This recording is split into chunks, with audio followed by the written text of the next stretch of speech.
ఎంతో మంది పుడతాం, ఈ భూమి మీద ఎంతో మంది ఎడతాం, కానీ అందరు మహానుభావులు కాలేరు.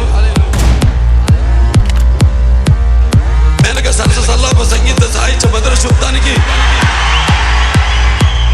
తపస్సు నుంచి ప్రపంచానుభూతికి వచ్చాడని, శ్రీకృష్ణుడి వేణునాదానికి ఆవుల మంద మోకరిల్లి మేపు మానాయి. అలాగే నేటికి నాదస్వర సంగీతానికి నాగపాములు సైతం పడగరెత్తి ఆడటం మనం చూస్తాం. నాగపాము